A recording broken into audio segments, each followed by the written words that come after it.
kepada bapak-bapak luar biasa, Bapak Ukim, Bapak Taufik, Bapak Ali, Bapak Fajar yang luar biasa menemani. Masya Allah ya, saya hafal namanya satu persatu. Ini berarti mereka memorinya membekas di hati saya. Kita tadi ngomong banyak hal ya Pak ya. Dan saya juga mengucapkan banyak terima kasih kepada seluruh rekan panitia yang tadi disebutkan. Saya tahu bahwasanya panitianya ini adalah seorang ibu-ibu. Karena biasanya kalau bapak-bapak tidak ada kembang-kembang dan bunga di sini.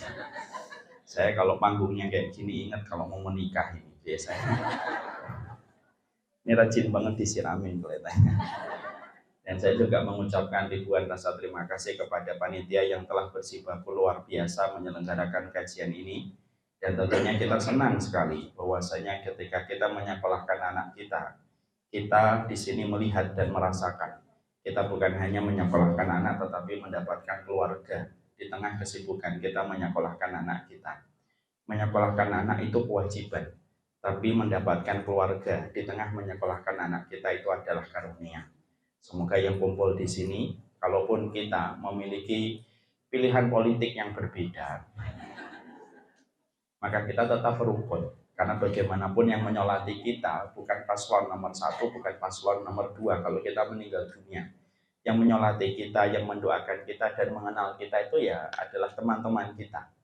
Makanya saya berharap bahwasanya tahun politik tahun 2024 walaupun panas, di sini agak dingin, tapi walaupun panas tahun politik kita, maka sesungguhnya kita tetap tenang, kita tetap dingin, dan tetap kita saling bersaudara. Ambil pilihan itu sesuai dengan istikharah kita, meminta kepada Allah mana yang terbaik untuk agama kita dan mana yang terbaik untuk bangsa kita. Setelah itu kita saling rukun, saling rahmat antara satu dengan yang lainnya. Tidak usah kita bertengkar, sampai di grup kita berdebat, sampai kita live group, yang satunya juga live group, adminnya akhirnya bingung live group juga.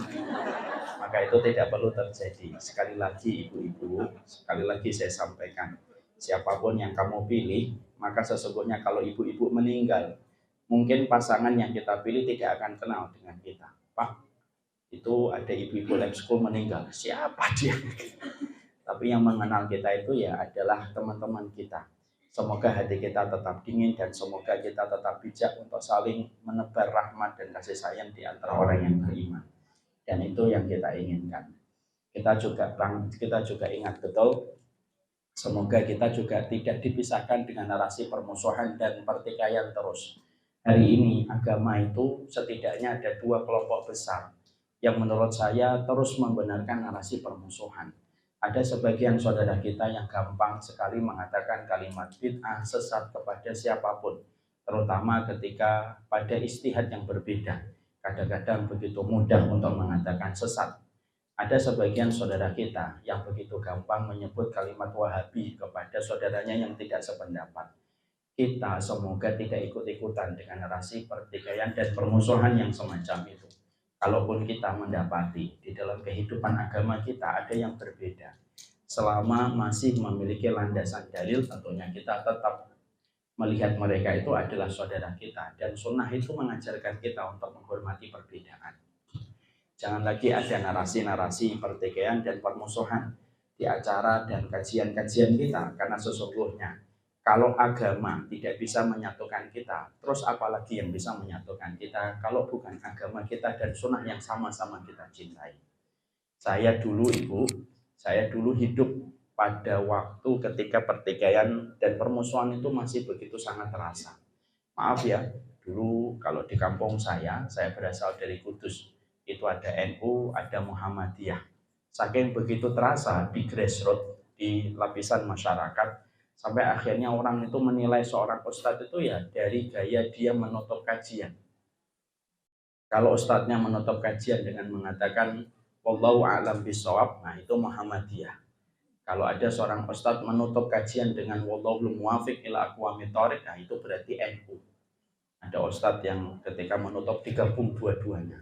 Wallahul muwafiq ila aqwamit thoriq wallahu a'lam bishawab. Orang lalu bingung ini NU atau Muhammadiyah. Makanya semoga alhamdulillah hari ini NU dan Muhammadiyah sama-sama kita cintai mereka, sudah mulai mencair dan sudah mulai banyak komunikasi, dan kita tidak perlu membangkitkan kembali tentang narasi pertikaian dan permusuhan. Kita itu adalah saudara, dan semoga sekolah ini bukan hanya menjadi tempat anak kita belajar, tapi sekolah ini adalah menjadi tempat kita mendapatkan saudara-saudara yang akan membantu kita berjalan menuju kepada Allah. Kalaulah sunnah tidak bisa mempersaudarakan kita, terus apalagi yang bisa mempersaudarakan kita? Itu yang kita sampaikan. Mari kita tutup dengan kafaratul majelis. Belum. Mari mulai kajian kita. Bismillah. Assalamualaikum warahmatullahi wabarakatuh. Innal hamdalillah wassalatu wassalamu ala Rasulillah wa ala alihi wa sahbihi wa man tabi'ahum bi ihsan ila yaumil qiyamah. Kepada ibu-ibu dan para ummahat yang luar biasa yang semoga Allah kuatkan perjuangannya dan seluruh ikhtiarnya di dalam membimbing keluarganya, mengarahkan anaknya, dan bagaimana memberikan rasa harmonis pada keluarga. Karena sesungguhnya menjadi seorang ibu itu bukanlah sesuatu yang gampang. Salah satu puncak karir terbaik seorang wanita adalah ketika dia menjadi seorang ibu. Makanya tidak salah kalau ibu di dalam bahasa Arab disebut dengan kata umun. Kenapa ibu di dalam bahasa Arab disebut dengan kata umun? Umun itu kalau dibedah secara bahasa, secara lughah, umun itu artinya sesuatu yang dituju dan sesuatu yang paling dicari. Itulah yang disebut dengan umun. Makanya kita jumpai di dalam rumah kita, kalau ada sesuatu yang hilang itu selalu yang dipanggil adalah ibu, yang dipanggil itu adalah mama, yang dipanggil adalah ummi. Karena apa? Dia itu dituju. Kalau ada anak kehilangan kaos kaki, yang dipanggil ma, kaos kakinya mana? Kalau ada seorang adik kehilangan tasnya dan tasnya nggak kelihatan, yang dipanggil itu adalah mamanya atau ibunya. Maka tidak ada anak kita itu kalau kaos kakinya hilang itu manggil bapak, Bi, kaos kakinya mana? Abinya jawab, kaos kaki Abi aja hilang 3 hari. Karena memang pada dasarnya menjadi seorang ibu itu bukan sesuatu yang gampang. Makanya ibu kalau disebut dengan ummi secara bahasa Arab, sesuatu yang paling dicari, sesuatu yang paling dituju. Makanya maaf ya, kalau ada seorang wanita tidak lagi dibutuhkan di keluarga, itu terasa menyakitkan. Dan itu akan menekannya dan mempresernya. Makanya bersyukurlah menjadi seorang ibu. Saya tidak mengatakan menjadi ibu itu tidak lelah, pasti melelahkan dan pasti meletihkan. Tapi kita harus ingat apa yang dikatakan oleh Imam Ibnu Qayyim. Imam Ibnu Qayyim itu berkata, sesungguhnya kalau seorang wanita, seorang laki-laki, mereka telah menikah, ada sebagian dosa yang Allah tidak hapuskan dosa itu, kecuali karena kelelahan dan keletihan ketika dia betul-betul memberikan khidmah yang terbaik untuk keluarganya. Semakin ibu letih mendidik anak, semakin baik memori anak kita mengenang ibu. Dan akhirnya memori yang baik itu memudahkan anak ibu untuk berbakti kepada ibu di masa tua. Tapi semakin kita ingin hidup nyaman, lalu tidak ingin diganggu dengan anak, monggo silahkan aja. Tapi hidup itu, pilihan itu ada konsekuensinya. Kalau kamu tidak mau lelah dan tidak mau letih, maka anakmu tidak memiliki memori yang baik tentang dirimu. Dan kalau anak kita tidak memiliki memori yang baik tentang diri kita, anak kita akan sulit untuk berbakti kepada orang tua karena dia tidak punya memori yang baik tentang ibunya. Maka inilah yang menjadikan saya berdoa secara khusus. Ibu-ibu ini luar biasa. Tiang peradaban itu terletak kepada seorang wanita. Makanya ketika wanita sudah betul-betul maksimal pada kualitasnya, seluruh pusaran yang ada di sekitarnya itu menjadi beruntung. Orang tuanya beruntung karena sesungguhnya setiap orang tua yang punya anak perempuan lalu berhasil menjadikan anak itu sholihah, maka bisa menjadi sutrah orang tuanya dari api neraka. Suaminya pun beruntung. Kenapa beruntung? Karena Rasulullah mengatakan khairu ma kana zabihil mar'u al mar'atu sholihah. Tidak ada simpanan terbaik laki-laki kecuali ketika dia memiliki seorang wanita sholihah, partnernya dia untuk membantu urusan suaminya menuju ke surga. Kalau seorang wanita telah sholihah, yang paling beruntung itu adalah anak-anaknya. Karena anaknya akan mendapatkan syafaat dari ibunya yang sholihah. Banyak orang sering bertanya sama saya, Ustadz, hadis syafaat anak kepada orang tua itu kan ada. Bagaimana tentang syafaatnya ibu kepada anak? Apakah tidak ada? Ataukah ada? Saya berkata, kalaulah anak bisa memberi syafaat kepada ibunya, berarti ibu pun bisa memberi syafaat kepada anaknya. Dan betapa beruntungnya kalau wanita telah menegakkan seluruh tiang kualitas di dalam hidupnya. Semua yang ada di pusaran sekitarnya itu akan menjadi beruntung. Semoga ibu-ibu yang ada di sini telah berdiri pada tiang kualitasnya. Suaminya beruntung, orang tuanya beruntung, anaknya lebih beruntung lagi. Karena sesungguhnya pemilik rahim yang taat kepada Allah, pemilik rahim yang taat kepada Allah pasti melahirkan pemimpin-pemimpin hebat. Tidak ada satu pemimpin di timur dan di barat, utara dan selatan, kata Imam Ibnu Katsir. Seluruh pahlawan hebat itu selalu ada pemilik rahim hebat yang melahirkan pahlawan itu. Ibu tidak ditakdirkan menjadi pemimpin. Ibu tidak usah jadi ketua partai, Ibu. Ibu cukuplah, ibu itu memang tidak ditakdirkan untuk menjadi pemimpin. Tapi ibu itu melahirkan para pemimpin-pemimpin besar. Dan itulah sejatinya yang kita doakan. Alhamdulillah, udah masalah partai ditinggalkan. Alhamdulillah tentunya kita senantiasa bersyukur kepada Allah atas seluruh nikmat yang Allah berikan di dalam kehidupan kita. Kita senantiasa bersyukur Ibu, karena sesungguhnya kenikmatan dan kelapangan yang Allah berikan kepada kita jauh lebih banyak daripada setiap ujian dan musibah yang pernah kita rasakan di dalam kehidupan. Manusia itu kadang-kadang memiliki sifat basic yang kurang baik. Dikatakan oleh Hasan al-Basri, sifat basicnya yang kurang baik itu apa? Ya'udul masaib wa yansa ni'ma rabbih. Manusia itu terkadang suka menghitung setiap kesulitan yang pernah terjadi pada hidupnya, tetapi manusia itu suka amnesia terhadap seluruh nikmat yang Allah berikan pada kehidupannya. Maaf ya Bu, kalau kita ditanya berapa kali masuk rumah sakit, kita bisa menghitung detail. Kalau kita ditanya berapa jilbab kita yang hilang, kita bisa ingat detail jilbab mana yang hilang dan mana gamis yang akhirnya tidak lagi ada di lemari kita. Kenapa? Karena manusia itu akuntan paling handal untuk menghitung setiap ujian. Tapi sebaliknya, yang sanik marobihi. Tapi sebaliknya manusia itu suka melupakan nikmat besar yang Allah sudah berikan di dalam kehidupannya. Makanya kalau kita ditanya, sudah berapa kali kita menghirup nafas? Kita akan pernah ingat. Sudah berapa kali kita makan bakso? Kita tidak ingat. Sudah berapa kali kita makan soto gondrong? Kita tidak pernah ingat. Kenapa? Karena nikmat itu sering kita lupakan. Dan itulah yang menjadikan kita akhirnya memahami betul kita di dalam kehidupan. Sesungguhnya menu dan kurikulum bagi orang yang beriman itu cuma dua. Yang pertama, sabar tanpa tepi. Sabarnya tanpa tepi dalam kehidupan kita. Yang kedua, syukur tanpa tapi. Dan syukur itu maaf. Syukur itu tidak perlu syarat. Nanti kalau suami saya sudah solih, saya baru bersyukur. Nanti kalau saya sudah umroh, saya baru bersyukur. Nanti anak saya kalau sudah 12, baru saya bersyukur. Maka sesungguhnya syukur itu tidak perlu syarat. Tentunya kita memberikan kesyukuran kita di dalam kehidupan. Karena sesungguhnya sabar tanpa tepi, syukur tanpa tapi. Itulah yang akan menenangkan dalam kehidupan kita.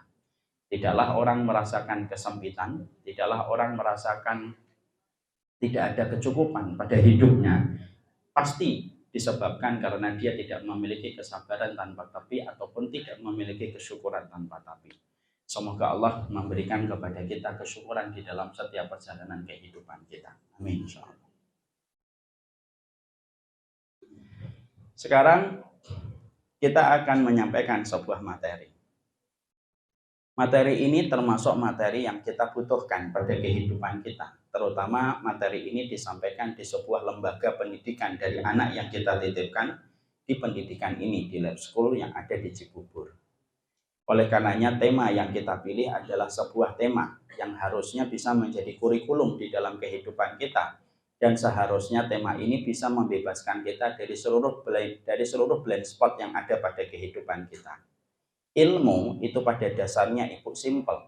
Ilmu itu kita pelajari bukan hanya semata-mata untuk menambah bagaimana kita menjadi solih dan solihah. Tapi ilmu itu kita pelajari karena sejatinya ilmu itu bisa membebaskan kita dari banyak blind spot yang ada pada kehidupan. Ibu, kalau tidak mempelajari ilmu, blind spotnya itu banyak. Dan apa yang kita khawatirkan kalau kehidupan kita banyak blind spotnya, kita akan mudah terbentur dan kita mudah akan tertabrak karena kita tidak bisa melihat ketika kita tidak banyak belajar. Inilah yang menjadikan kita paham. Kita kumpul di sini, saya menyampaikan materi di sini. Ini memiliki sebuah message yang sama. Benang merahnya itu apa, Ustadz? Kita kumpul di sini. Kita ingin membebaskan diri kita dari banyak blind spot dalam kehidupan kita, supaya kita tidak mengalami banyak benturan di dalam kehidupan. Karena sesungguhnya hidup itu ada dua. Ada orang yang dikatakan tan malaka. Ada orang yang sifatnya terbentur, baru terbentuk. Dia harus mengalami benturan-benturan baru terbentuk. Maka semacam itu tentunya baik, tapi membutuhkan waktu yang panjang. Dan akhirnya musnah dan sirna kebaikan hidupnya kalau dia harus terbentur dulu baru terbentuk. Ini ada kisah nyata, Ibu. Ada seorang bapak-bapak di daerah Bintaro pernah datang kepada saya ketika baru kita membahas tentang dosa-dosa besar, tentang masalah zina. Di dalam kajian itu saya menyampaikan kepada beliau, seorang anak yang terbentuk di dalam perzinahan sebelum pernikahan, maka kalau anak itu lahir, nasabnya tidak bisa disambungkan kepada sang bapak. Dan kalau anak itu perempuan, anak itu kalau menikah nanti ketika dewasa, maka bapaknya tidak bisa untuk menikahkan. Itu pendapat yang paling kuat. Setelah selesai kajian, Ibu, beliau datang. Orangnya tampak solih, tampak baik. Saya mencintai beliau karena Allah. Karena seringnya beliau hadir di shop yang pertama. Tapi bukan bapak-bapak yang di sini ya. Yang di sana. Saya khawatir ibu-ibu salah kesimpulan. Bapak yang di sana. Maka ketika saya mengenal beliau, baru kali itu beliau menghampiri dan ngomongnya begitu sangat syahdu dan begitu sangat khusyuk dan berkata, Ustadz, saya mau cerita. Iya, saya dulu terjatuh dalam perbuatan zina. Anak pertama saya itu kami dapatkan dari proses perzinahan sebelum pernikahan. Insya Allah saya kaget. Anak itu perempuan sudah 16 tahun. Lalu beliau bertanya, sebentar lagi anak ini kalau nanti menikah, apakah boleh bagi saya untuk menikahkan putri saya, Ustaz? Saya bilang maaf Pak, tidak bisa. Walaupun saya sudah taubat, walaupun saya sudah menyesali, Dan akhirnya beliau menyadari betapa kejamnya zina itu dilakukan oleh manusia. Apa yang kita dapatkan pelajaran di situ? Beliau masih baik, tapi beliau harus mengalami banyak benturan supaya beliau terbentuk. Dan itu terkadang memerlukan waktu yang panjang. Kalau kita tidak mengambil ilmu, banyak benturan-benturan yang akan membuat kita kehilangan waktu yang begitu banyak hanya untuk mendapatkan tentang pelajaran tentang kehidupan. Dan itu harusnya tidak menjadi pilihan kita. Ada yang kedua, Ibu. Ada orang yang mereka terbentuk sebelum terbentuk. Dan inilah fungsinya ilmu. Kenapa kita harus belajar? Kenapa kita harus ngaji? Kenapa kita harus duduk di kajian? Karena sesungguhnya bukan karena kita ingin menjadi sholihah semata. Tapi ngajinya kita pada setiap kajian yang kita ikuti supaya kita terbentuk tanpa mengalami benturan. Dan itulah yang menjadi harapan kita. Semakin kita ngaji, bukan kita semakin sok suci. Semakin kita ngaji, bukan semakin kita soalim, bukan. Tapi semakin kita ngaji, semakin kita supaya terhindarkan dari benturan-benturan dalam kehidupan ketika kita terbentuk. Maaf ya Ibu pasti tahu tentang Ronaldo dan Messi. Kenapa mereka dua pemain hebat, tapi mereka ketika bermain bola, mereka masih ada pelatih yang mengarahkannya. Karena Messi dan Ronaldo, ketika dia sedang merumput di satu pertandingan, dia tidak bisa membaca blind spotnya dan weakness point-nya. Weakness point-nya itu tidak bisa dilihat oleh mereka sendiri. Yang bisa melihat titik lemahnya mereka itu siapa? Pelatihnya. Dan itulah yang menjadikan kita memahami, kalaulah Messi aja masih perlu pelatih untuk membaca blind spot-nya dia ketika merumput, maka itu merupakan analogi sederhana. Kita ini perlu ilmu. Seorang Mike Tyson saja, masih ingat Mike Tyson ibu-ibu? Ingatlah insya Allah. Dulu saya SD, mungkin ibu-ibu sudah SMP. Oh TK, ya sudahlah, belum lahir. Ya. Udah bercanda. Mari kita fokus lagi. Dulu ketika kita ada Mike Tyson, kita ini tahu betul Mike Tyson itu dinobatkan menjadi juara kelas berat dan dinobatkan sebagai manusia leher beton. Tapi tahukah kita kekuatan Mike Tyson itu bukan hanya dari ototnya, bukan hanya dari tubuhnya, tapi ada seseorang pelatih yang bernama De Amato, orang tua yang selalu berdiri di pojok ring, Ya, Ustadz pasti tahu, yang berdiri di pojok ring umurnya sudah 60 tahun lebih. Orangnya keriput, orangnya sudah tua. Yang saya yakin dipukul Mike Tyson, insya Allah melayang ke alam barzah. Tapi kenapa Mike Tyson sangat memerlukan Diamato Simple? Tidak ada yang bisa membaca semua gerakan Mike Tyson dan semua blind spotnya Mike Tyson kecuali Diamato. Dan itulah yang menjadikan Mike Tyson itu naik puncak karirnya. Dan kapan akhirnya Mike Tyson itu turun karirnya? Ketika Diamato meninggal dunia. Disitulah kita akhirnya paham. Kenapa kita ngaji, Ibu? Sekali lagi, bukan menegaskan kita sholihah. Kenapa kita ngaji? Bukan untuk menegaskan kita ini sok sombong dan alim dengan apa yang kita pelajari.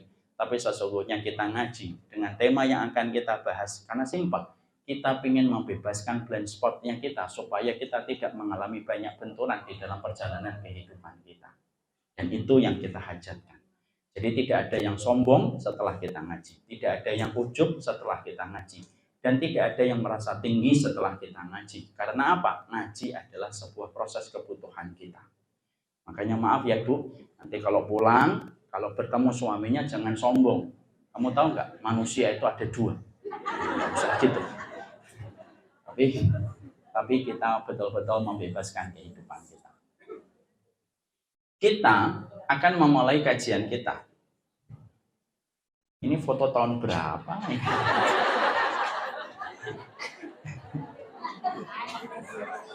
Ini kelihatannya foto sebelum saya punya anak. Padahal sekarang sudah 8 anak saya.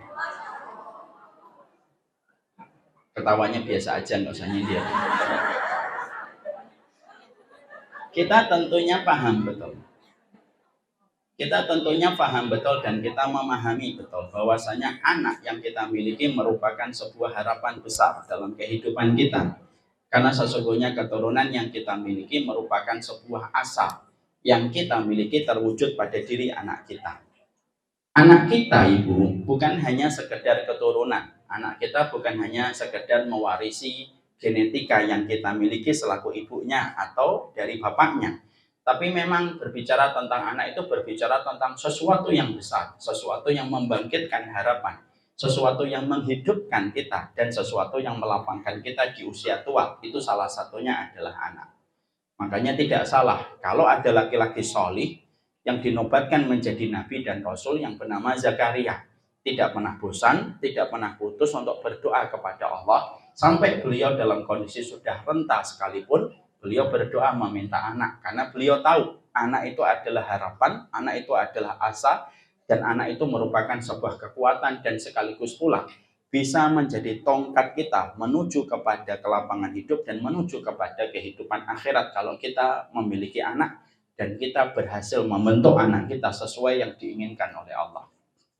Makanya yang menarik yaitu Nabi Zakaria ketika terus berdoa, lalu doanya belum dikabulkan oleh Allah dan beliau itu yakin bahwasanya berdoa kepada Allah itu tidak pernah kecewa.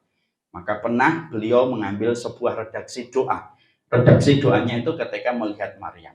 Maryam itu di mihrab dikasih buah-buahan yang berbeda dengan musimnya. Kalau beliau sedang di musim dingin, Allah berikan buah-buahan musim panas. Kalau beliau di musim panas, Allah berikan buah-buahan di musim dingin. Lalu Nabi Zakaria menjadikan peristiwa karomahnya Maryam untuk menjadi redaksi. Untuk beliau berdoa dan dengan doa ini dikabulkan oleh Allah. Bagaimana doanya Nabi Zakaria? Ya man yarzukum Maryam at-tamr fi ghairi awanihi farzuqni dzurriatan fi ghairi awani. Ya Allah, Engkaulah yang memberikan Maryam buah yang bukan pada masanya. Maka berikanlah aku keturunan walaupun sudah tidak lagi masaku memiliki keturunan. Dan akhirnya Allah memberikan dengan doa ini, Allah memberikan kepada Nabi Zakaria itu adalah anak ketika usianya sudah melewati angka 100 tahun. Nabi Ibrahim tidak pernah putus di dalam berdoa. Dalam catatan Imam Ibnu Katsir, Nabi Ibrahim itu memiliki Ismail pada umur 99 tahun. Dan beliau memiliki Ishak itu ketika berumur 120 tahun di dalam kitab Al-Bidayah wa Nihayah. Atau di dalam kitab Imam Ibnu Katsir. Di tafsir Imam Ibnu Katsir pun diceritakan. Ibu-ibu nanti yang punya tafsir Imam Ibnu Katsir yang di rumah, tolong dibuka plastiknya, Terus dibuka itu as-sofat, di situ diterangkan. Saya kalau ketawa gini malah curiga. Maka sesungguhnya disitulah kita akan mendapati ternyata para nabi dan ternyata para rasul ketika mereka sudah melewati masanya itu pun tidak pernah berhenti berharap supaya mendapatkan seorang anak. Karena mereka tahu para nabi itu tidak pernah minta ditambahkan harta. Para nabi itu tidak pernah minta supaya diberikan istana. Para nabi itu tidak pernah minta supaya diberikan lahan yang luas dan ladang yang lebar. Tapi para nabi itu meminta supaya mereka diberikan anak, menunjukkan kepada kita. Urusan anak itu urusan dunia dan akhirat seorang manusia. Dan itulah betapa berharganya anak di dalam kehidupan kita. Maka maaf ya, jangan sampai kebiasaan kita melihat anak setiap waktu menghilangkan nikmatnya kita ketika kita telah memiliki anak. Karena apa? Karena terkadang nikmat kalau sudah kita dapatkan, maka biasanya rasa bahagia itu hilang ketika kita tidak memaknainya. Matahari itu nikmat, kata Syekhul Islam. Tapi kalau lama-lama kita tidak menyadarinya, kita akhirnya merasakan matahari hanyalah siklus yang terjadi setiap harinya, tidak lebih. Kapan matahari terasa nikmat? Kalau pada waktu sudah mendung beberapa hari, jilbab kita sudah tidak kering-kering. Padahal acara dress code-nya sudah pakai dress code jilbab itu. Nah, biasanya kita baru merasakan, Masya Allah, nikmatnya matahari ketika datang. Setelah kita mengetahui bahwasanya anak itu merupakan harapan, anak itu merupakan sebuah asa, dan anak merupakan tongkat dalam kehidupan kita, maka ibu tahu tidak? Ternyata nanti di akhirat, anak itu bisa memberi syafaat pula dalam kehidupan kita. Supaya kita terus menghargai anak kita dan tidak hanya menjadikan anak kita itu sasaran kemarahan dan emosi kita. Ada hadis yang membuat saya tertegun, dan inilah yang membuat saya ingin punya banyak anak. Ya, dari 12 baru punya 8. Insya Allah dimudahkan oleh Allah. Aminnya yang ikhlas. Dalam hadis riwayat Muslim, sudah nggak usah bicarain anak 8 itu istrinya berapa? Istrinya 1. Nggak usah khawatir. Ya Pak ya, ini 1. Oh Fajar nih paling kenceng ketawanya. Nah, kita kembali di sini. Ada sebuah riwayat yang sangat indah sekali.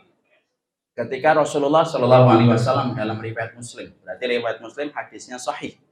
Ada seseorang, orang tua dan anak yang mereka sedang dihisab oleh Allah Subhanahu Wa Taala.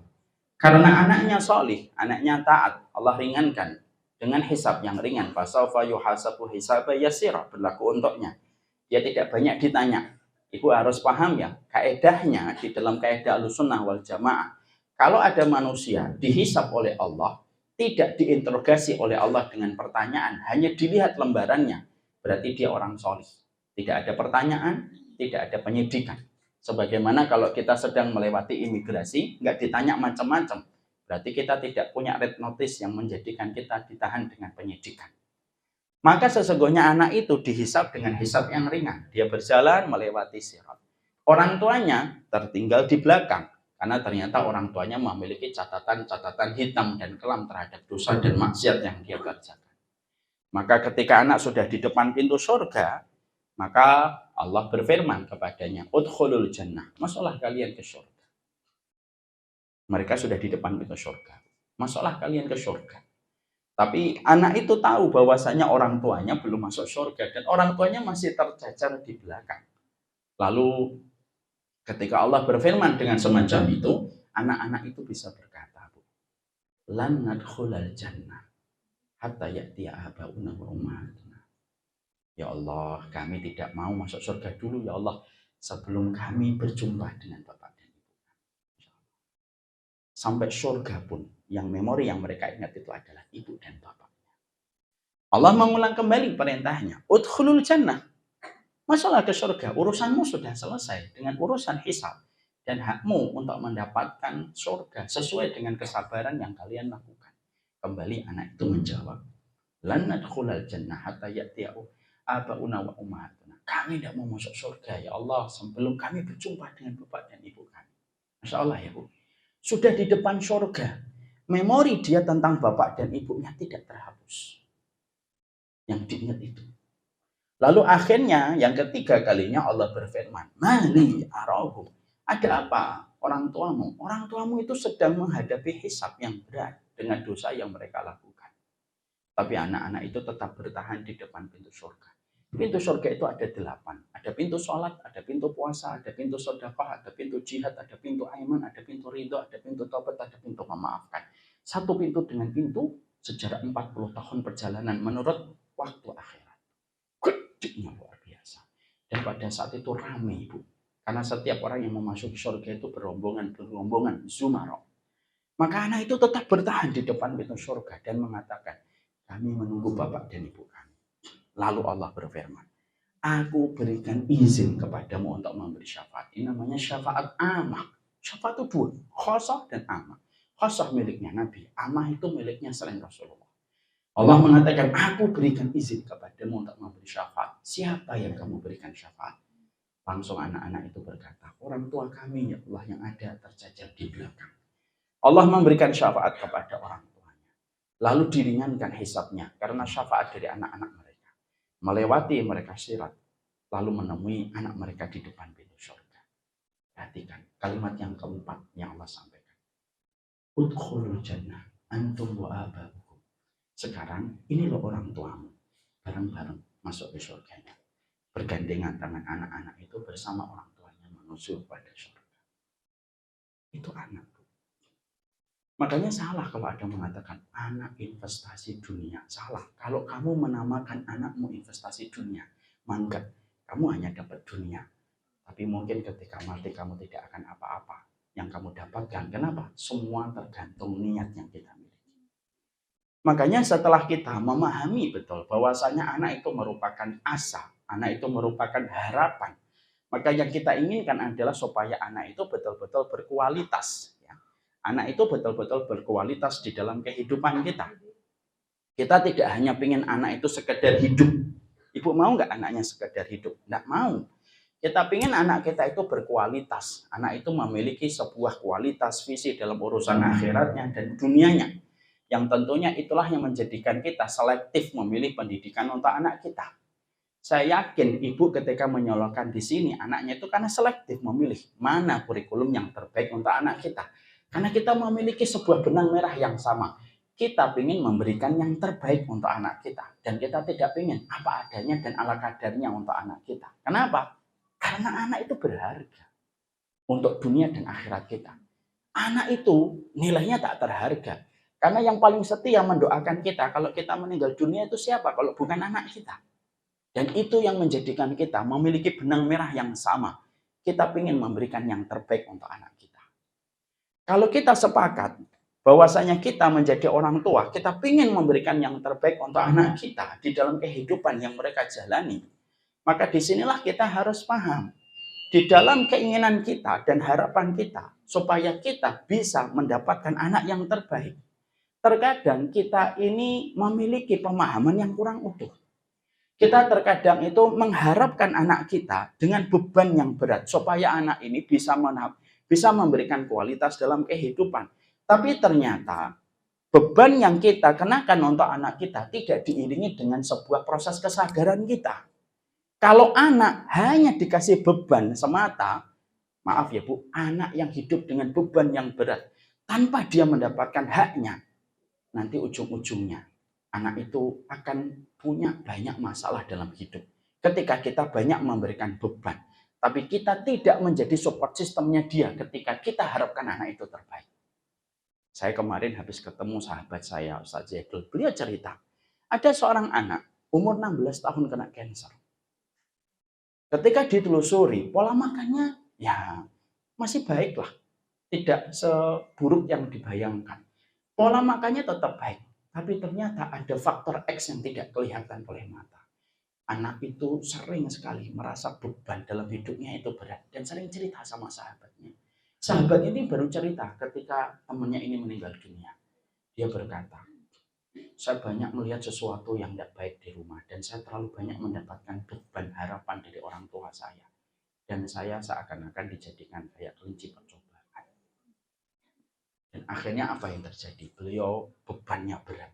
Dan berpotensi akhirnya membuka banyak pintu penyakit-penyakit berat.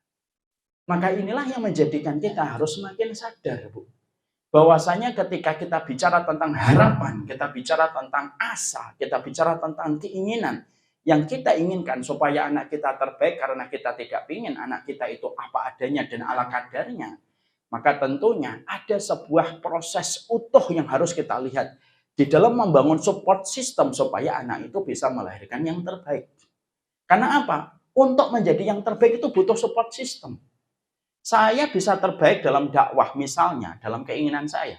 Tidak akan bisa Umar Mita itu terbaik dalam dakwah kalau saya tidak punya support system tim yang saling mendukung dan berbagi tugas dan peran. Sekolahan di sini, di lab school ini, tidak akan pernah menjadi salah satu sekolah yang menjadi pilihan banyak orang tua. Kalau di sini tidak ada support system yang saling menguatkan. Sama pula, sebenarnya ketika kita sedang mengharapkan anak kita dengan harapan-harapan besar, selaku orang tua, supaya anak kita itu jauh lebih baik daripada kita. Kadang-kadang kita lupa. Support system itu harus dibangun. Karena apa? Sesungguhnya harapan dan beban yang kita berikan kepada anak tanpa support system, itu ibaratnya adalah mengharapkan anak kita berlari 40 km padahal kemampuan anak kita hanya bisa berlari 25 km.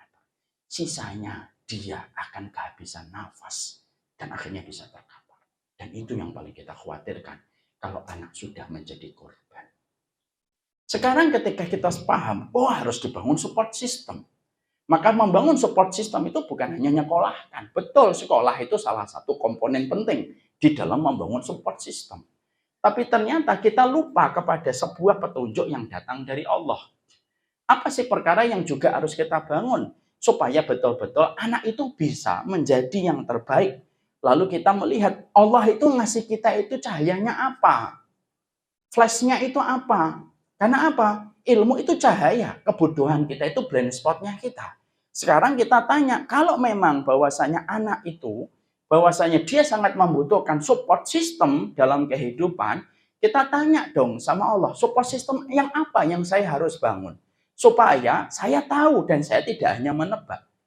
Betapa beruntungnya kita sebagai seorang muslim, diarahkan oleh Allah detail kitab dan sunnah, aturannya banyak.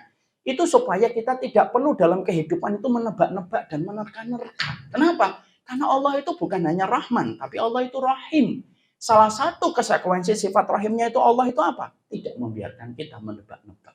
Tapi semuanya clear dijelaskan. Di dalam kehidupan kita apa yang harus kita lakukan. Sekarang, apa jawaban dari Allah? Kalau kita bertanya selaku orang tua. Ya Allah, saya ingin ngasih support system untuk anak saya. Lalu apa petunjuk yang engkau berikan kepada kami? Karena Quran itu jawaban atas pertanyaan kita. Tidak ada satupun pertanyaan yang kita miliki kecuali jawabannya di dalam Quran. Makanya maaf ya, jangan jadikan Quran hanya dibaca ketika orang meninggal. Tapi Quran itu seharusnya menjadi petunjuk dalam kehidupan. Ayatnya apa Ustaz? Mari kita buka. Ayatnya yaitu ketika kita membaca surat Al-Furqan ayat yang ke-74. Ayat ini terkenal sekali. Ayat ini saya yakin Bapak dan Ibu sudah sangat menghafalkan di luar kepala. Di luar kepala itu ya betul-betul hafal ya. Bukan malah di luar kepala hilang Ustaz. Karena hari ini kita sering mendapati ada banyak dialognya orang tua sama anak. Nah, kamu itu at-takwir nggak apal-apal udah 2 minggu. Anaknya jawab, mending saya mah 2 minggu. Lah mama sepanjang hidup nggak apal-apal kan. Moga-moga yang ini dah. Ayatnya ada di sini. Mari kita baca. Kita berikan nyawa sama ayat. Karena apa? Kita itu sering membaca ayat. Tapi kata Syekh Utsaimin, kita kurang memberi nyawa pada ayat karena kita tidak mentadaburinya. Mari kita baca surat Al-Furqan 74. Dan ini merupakan perkataan ibadur rahman, hamba-hamba Allah yang beriman. Walladzina yaquluna rabbana hab lana min azwajina wa dzurriyyatina qurrata a'yun waj'alna lil muttaqina imama. Kita diingatkan oleh Imam Ibnu Katsir dalam sebuah insight yang luar biasa dan perspektif yang di luar kita sebagai orang awam melihatnya. Mari kita bedah sesuai dengan apa yang dijelaskan oleh Imam Ibnu Katsir dan para ulama-ulama tafsir ketika mereka membedah surat Al-Furqan 74. Nanti di dalam tafsir Imam Ibnu Katsir atau tafsir Al-Qur'anul Azim yang di rumah tadi Bu, itu ada. Nanti kita cek. Mari kita membedah ayat ini. Ayat ini dikatakan yang pertama yang harus kita soroti dan kita jadikan spotlight itu adalah dari deretan yang terakhir, yaitu waj'alna lil muttaqina imam. Orang yang beriman, kita, suami kita, anak-anak kita juga, kita itu dikondisikan oleh Allah bahwasanya seorang muslim itu tidak boleh terkena sebuah penyakit inferiority kompleks, merasa rendah diri dan insecure, nggak boleh. Tapi Allah itu menanamkan kepada kita, kalau jadi mukmin dan jadi mukminah, kalau jadi laki-laki dan jadi perempuan itu apa? Kita tidak boleh waj'alna lil muttaqina ma'muma. Jangan, ya Allah jadikanlah saya itu makmum bagi orang bertakwa. Enggak. Allah nyuruh kita, waj'alna lil muttaqina imama. Ya Allah jadikanlah kami pemimpin bagi orang yang bertakwa. Allah menyebut dengan kata yang dipilih olehnya, imaman, bukan makmuman. Bukan apalagi makmum masbuk, enggak ada. Waja'alna lil muttaqina imama. Ya Allah jadikanlah kami itu adalah pemimpin bagi orang yang bertakwa. Berarti ketika kita punya anak, harapan kita, anak kita itu harusnya menjadi pemimpin orang yang bertakwa. Dia tidak boleh hanya sekedar follower, dia tidak boleh hanya sekedar di pinggiran. Kalau mampu, anak kita berkualitas secara akhirat dan dunianya, supaya dia menjadi pemimpin bagi orang yang bertakwa. Paham di sini ibu-ibu? Paham. Yang menarik setelah waja'alna lil muttaqina imama, mari kita bedah deretan kalimat sebelumnya. Di sini diterangkan Rabbana hab lana min azwajina wa dzurriyyatina qurrata a'yun. Ya Allah berikanlah kepada kami, istri kami dan keturunan kami sebagai penenang hati kami. Qurrata a'yun, ibu tahu artinya qurrata a'yun?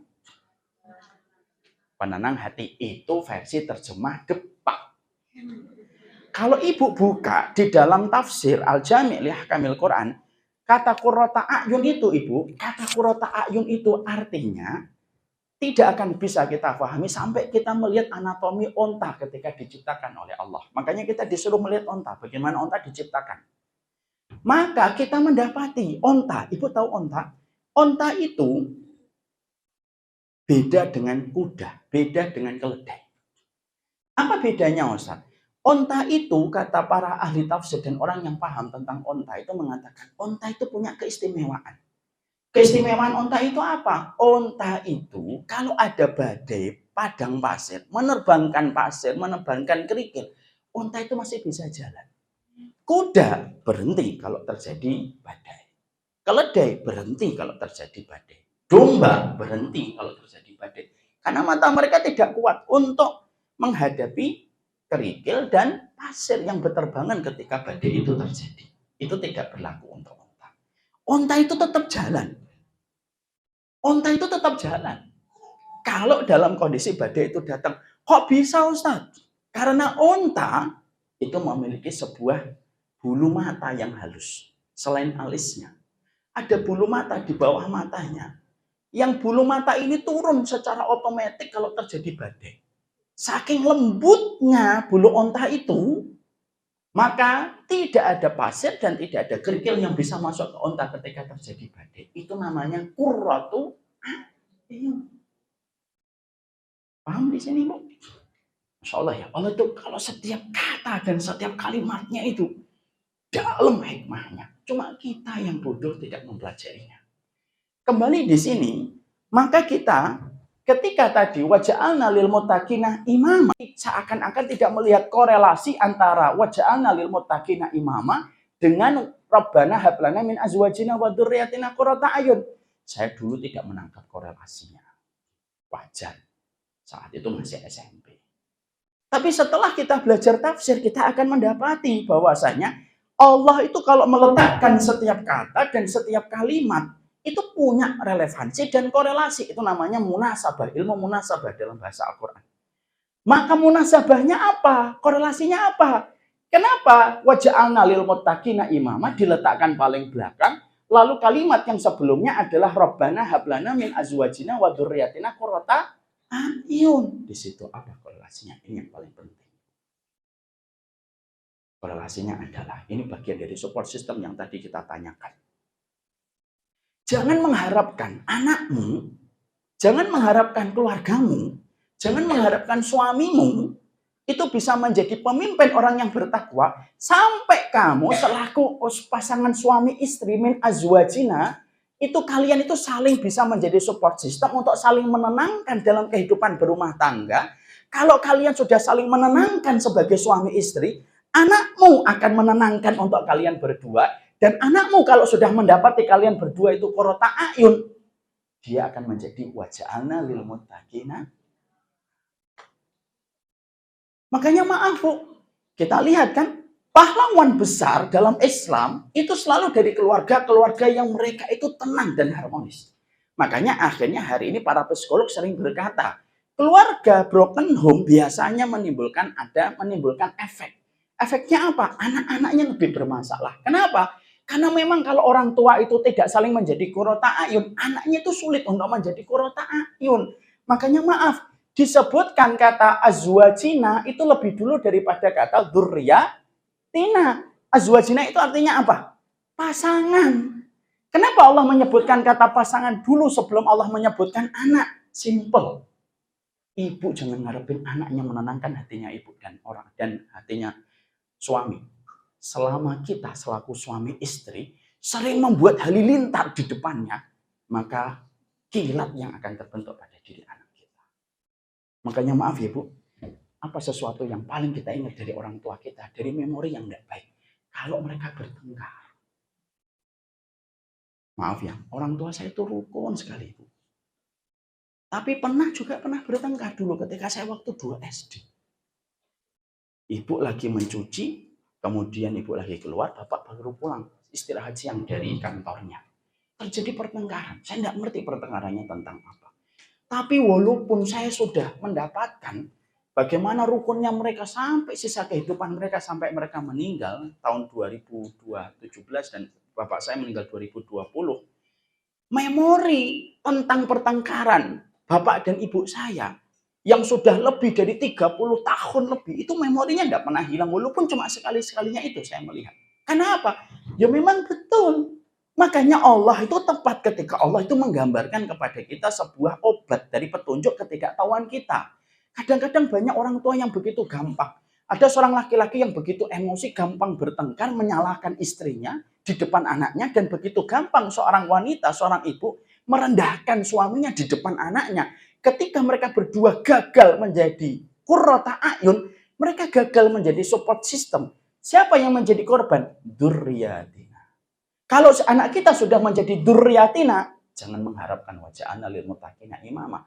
Qurrata a'yun aja tidak mampu kalau kita tidak saling bisa memberi qurrata a'yun.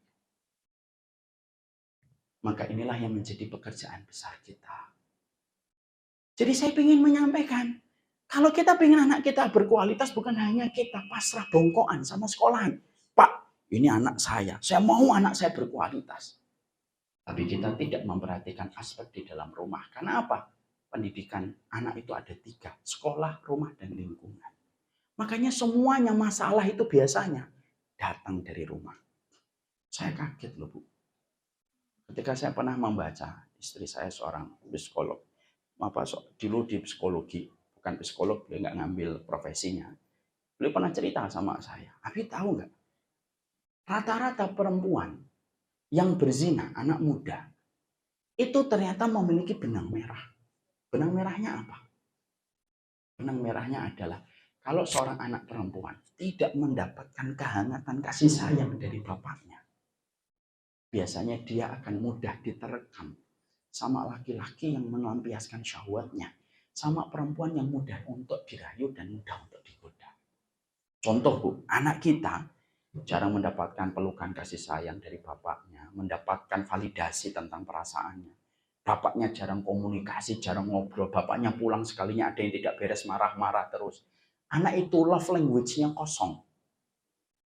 Kalau tangki kasih sayangnya kosong, kemana dia akan mencari? Dia akan mencari pelampiasan. Bunga-bunga. Ya neng kan bahasa kita orang tua.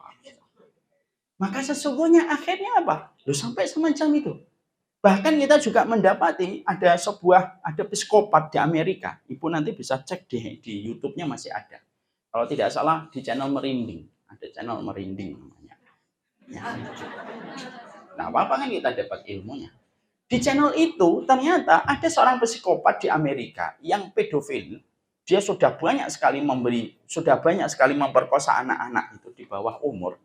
Maka ketika sudah bebas beberapa waktu yang lalu, dia diwawancarai. Lalu ditanya, bagaimana kamu menetapkan targetmu dari anak-anak? Dan apa yang terjadi? Sang psikopat ini lalu memberikan keterangan. Iya, saya mulai dulu. Kalau saya lihat anak ini, jarang dijemput sama bapak ibunya, jarang lihat saya itu ibunya atau bapaknya sering curhat sama dia, jarang ngobrol, itu biasanya. Saya jadikan itu menjadi poin pertama. Saya tetapkan dia menjadi korban. Dan itu selalu ada hubungannya dengan pola keluarga bersama dengan anak. Saya mendapati salah satu psikolog di Indonesia yang cukup ternama. Beliau bilang, bahkan fenomena LGBT pun itu tidak dilepaskan dari bagaimana pola pengasuhan di dalam rumah. Jadi disitulah akhirnya kita paham. Makanya akhirnya kita membaca di sini, hilang ya ayat. Akhirnya kita membaca di sini bahwasanya pada kehidupan kita, sesuatu yang harus kita lakukan untuk membangun support system itu memerlukan sebuah area teritorial, Bu.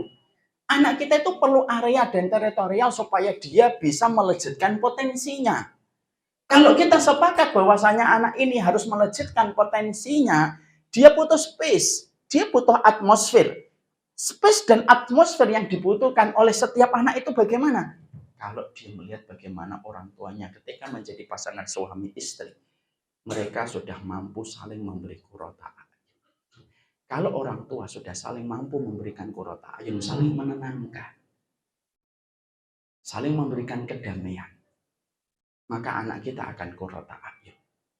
Dan anak ini akan bertumbuh kembang, melejitkan potensinya. Dengan satu catatan, sudah seberapa besar kita saling mampu menjadi pasangan yang saling menenangkan untuk pasangan kita. Anak kita akan menjadi qurrata a'yun. Anak-anak kita menjadi pemimpin orang yang bertakwa. Dan itu kembalinya syarat kepada kita. Maaf ya Bu, kita banyak sekali mengharapkan anak saya harus begini. Padahal ibu sama bapak, sang suami, sering sekali melakukan tindakan-tindakan melampaui batas. Ada banyak bapak yang punya visi panjang ke depan untuk anaknya. Tapi bapaknya gampang banget untuk bertengkar dengan istrinya di depan sang anak. Dan itu mau tidak mau, akhirnya berakibat besar. Dan yang menjadi korban selalu adalah anak ketika kita tidak memahami ayat ini dengan benar. Nah, inilah yang menjadikan saya, pada kesempatan hari ini, saya ingin gimana sih caranya Ustadz supaya kita bisa menjadi support system untuk keluarga kita. Supaya kita betul-betul menjadi orang yang bersahabat dengan pasangan hidup kita. Karena mendapatkan ini tidak gampang.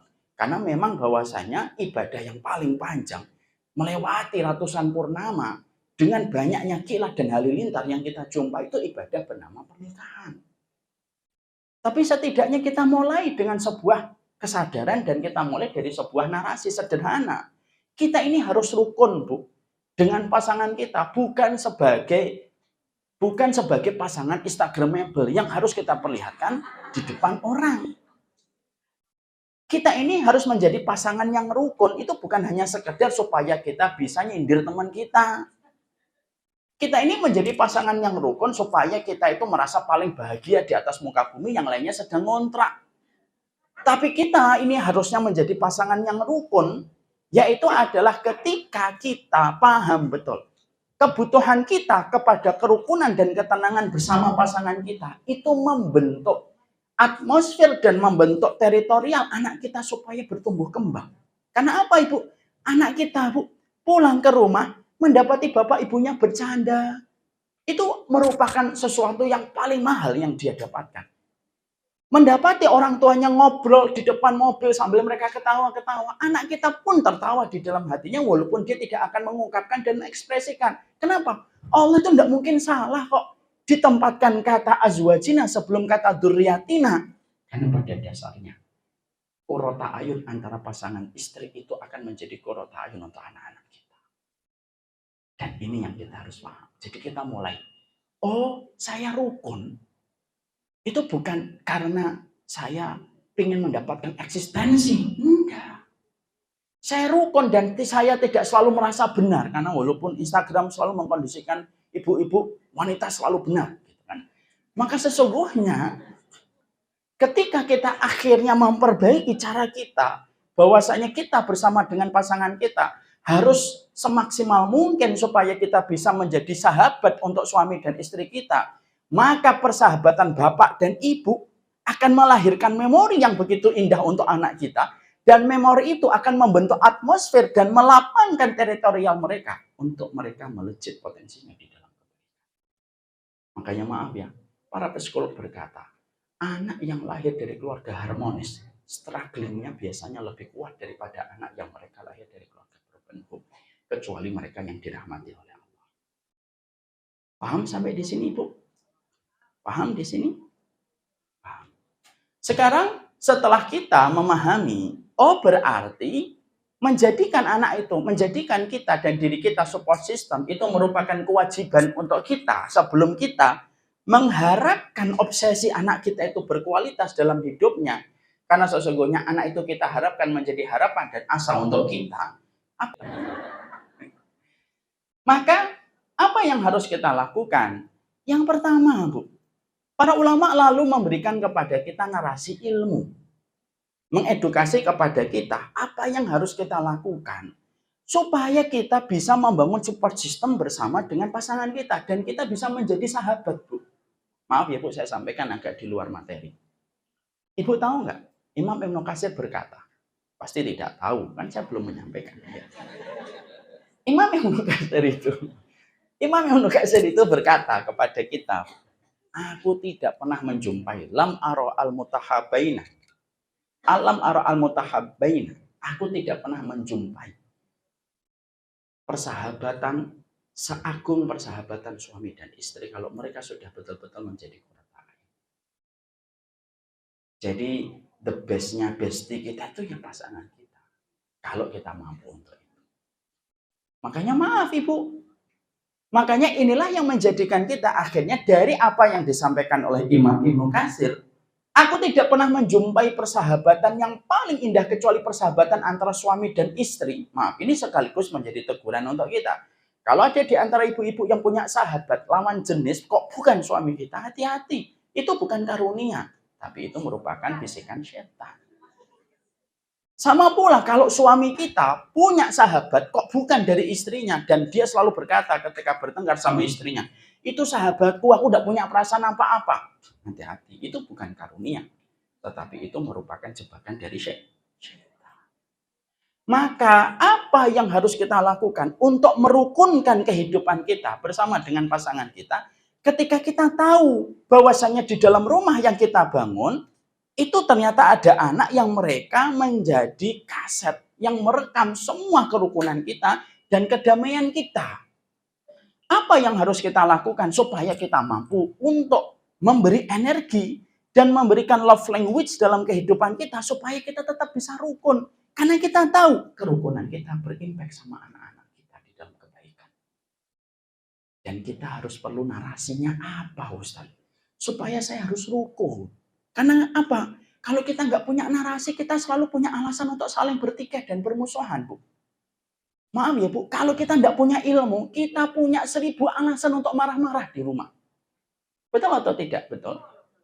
Jawab jujur. Betul atau tidak? Betul. Urusan anduk bisa panjang. Urusan lampu bisa panjang. Urusan AC bisa panjang. Kalau kita nggak punya ilmu. Karena kita tahu bahwasanya, kenapa saya bisa mengatakan semacam itu, Ibu? Karena setan itu ada di rumah kita, mengintai antara kita dengan pasangan kita. Dan setan tidaklah melihat kita, kecuali setan itu bagaimana membuat manusia ketika mereka sudah menikah, kecuali bisa berpisah, Bu. Jadi lawannya kita untuk membangun support system itu adalah setan yang tidak kelihatan. Kalau Ibu pengen tahu buktinya, sering nggak Ibu ketika bertengkar? Di sisi hatinya ibu sudah ada yang mengatakan, sudah minta maaf. Istri yang wanita surga itu yang meminta maaf lebih dulu. Di sisi hati yang lain, alah enggak usah, biarin aja dia tahu rasa malam ini saya enggak ngapa-ngapain. Itu berarti bahwasanya setan itu ada di rumah kita. Sa'id bin Musayyib rahimahullahu ta'ala, seorang ulama besar itu mengatakan begini, kalau ada laki-laki dan perempuan belum menikah, maka sesungguhnya kalau ada laki-laki dan perempuan belum menikah, tidak ada yang diinginkan setan kecuali membuat indah setiap pertemuan mereka selama mereka belum menikah. Makanya kan orang kalau susah dikasih nasihat itu siapa? Orang yang susah dikasih nasihat itu orang yang jatuh cinta. Ini yang ketawa-ketawa ini pelakunya dulu. Ya kan? Kenapa? Karena ada setannya, kata Sa'id bin Musayyib. Makanya akhirnya sering ngomong apa? Orang kalau lagi kasmaran, ngobrol denganmu 3 jam tuh kayak 3 menit.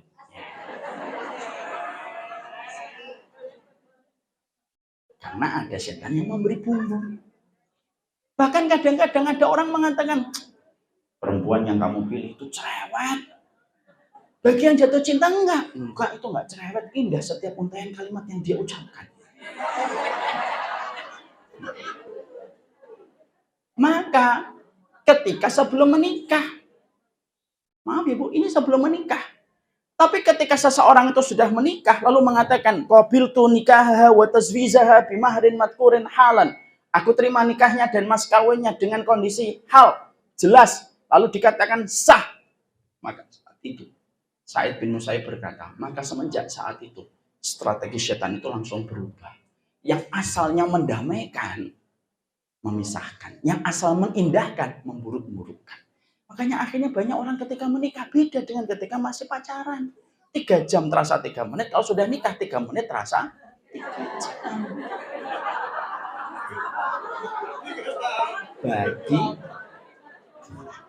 Bagi mereka yang tidak menyadari bahwasanya setan itu nyata. Makanya maaf saya ambilkan sebuah analogi gampang supaya ibu bisa memahami apa yang saya sampaikan. Supaya kita selalu sadar dan aware bahwasanya setan itu ada di rumah kita. Saya dalam riwayat Muslim, saya kalau mau minum, misalkan mau minum teh, ambil aja ini teh gitu. Kan ini bukan teh karena kosong. Kalau saya mau minum, maka setan itu ngeliatin saya atau tidak ngeliatin saya? Setan ngeliatin saya atau tidak ngeliatin saya? Ngeliatin saya. Kenapa setan ngeliatin saya kalau mau minum? Kata Nabi, karena setan pengen tahu. Kalau Umar minta